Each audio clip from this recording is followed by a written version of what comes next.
Alright guys, Aggz here from Legacy Airsoft, and I have another review for you guys today. It's the UMP 45 by Umarex, and it is licensed by H&K. Alright, getting straight into the gun. Okay, it's made out of a completely, it's a full polymer ABS body. ABS polymer body, I'm sorry about that. And it's very sturdy, okay, just because it's a plastic or it's a polymer, people think, okay, it's not very well built. No, this gun is very solid. It's taken a few drops by me, and I've had this previously before I picked up another one. Very strong, very reliable gun. I like these guns a lot. I like the way they look. I like the way how small they are. Everything about them. As you can see, I already have a few upgrades on it to make this thing look a little bit more tactical for me. Okay, I'm missing the foregrip. It's actually at my friend's house. So, but just getting a little bit into the gun, alright? The only thing ambidextrous about the gun is the select fire switch. Okay, that's on both sides, ambidextrous, like I just said. But everything else is strictly for right-handed shooters. Okay,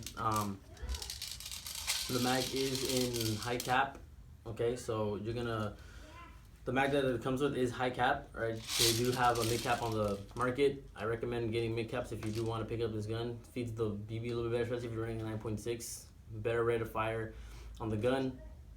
9.6 trigger is very crisp. I recommend it a lot better because on Sunday I went airsofting and the 8.4 that I was using was really low power. Meaning I was still able to do what I needed to do, but 9.6 would have helped a lot more. Okay, I do have the Surefire, the Nightfire light on the side with the 2-position pressure plate. I could press either one of these and it will give me a light, very bright light, by the way. The thing's about 450 lumens, I believe. I'll get back to you on that, put in the description because it's not my light, it's my friend's. Okay, and you can see I have the AIM Sports red dot sight. I like this dot sight a lot. It's cheap. It's about $40. Light's very bright. Comes in 3 brightnesses with 2 different colors, 4 different reticles. Very nice. And I have a riser mount because I do run a die i4 when I play. This gives it a little bit more there's a little bit more height, that way it's easier for me to be able to shoot. Alright, onto the internals of the gun. It's a version 3 gearbox. It does have a lot of area for upgrading. This gun does need a good amount of upgrades to make it a very prominent and dominating gun on the field. But for the most part, if you run the gun well, if you guys know how to hold corners and stuff, this gun will do just as good justice as would something a little bit higher end on the market. But like I said, it's a beginner to intermediate gun, and it works really well. It does have the foldable stock, and that's how you get access to your battery compartment back here. Alright, it only runs a stick type. I tried wiring a nunchuck in there, didn't work, so stick type only. Unless you can run a 7.4 LiPo, which it works really good on it too, if you can find a LiPo that fits into the battery compartment. I do have it's an aftermarket outer barrel and mock suppressor. The inner barrel the outer barrel that it comes with is a plastic. It comes in a really cheap plastic, honestly, so upgrading the outer barrel is pretty much something that you should do. Okay, the inner barrel that it comes with is 205 millimeters. It's not a wide bore, but it is 6.06 millimeters. I have upgraded mine, and I have an inner barrel in it. As you can see right now, after I get this mock suppressor off, you can hear someone. It's my little cousin's outside. I'm in the garage. But as you can see, I do have a 290 millimeter tight bore inner barrel. It takes a while to get this mock suppressor out. There it is. You can see that. It kind of fits almost halfway through my mock suppressor. It gives me a little bit extra FPS, a little bit more accuracy, so there's that.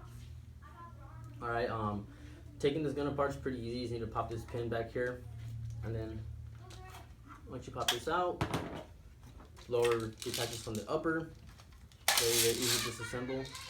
You have your hop up in there. I recommend getting a hop up. It does run G36 hop ups, so because they run the same nozzle too, G36 nozzle, and what's it called, G36 parts. So anything version 3 that's compatible with G36 should be compatible with the UMP. Don't mark my words, because not everything's going to be compatible. So like I said, just don't mark my words for that, because then I don't want you guys saying, oh, what you said, blah blah blah.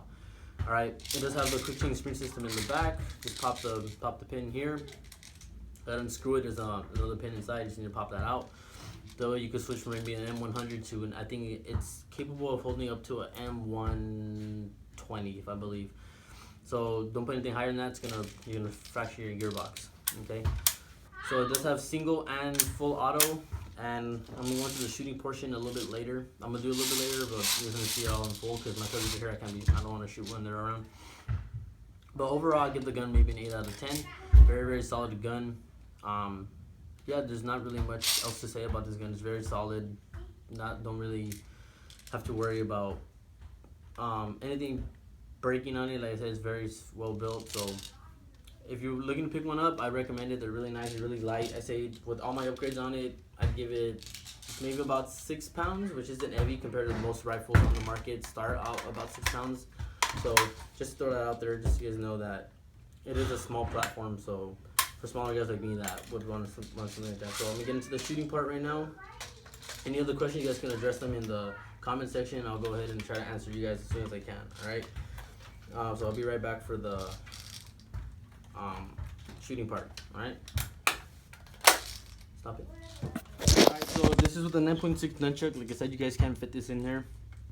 Doesn't fit into the battery compartment, but here it is on single.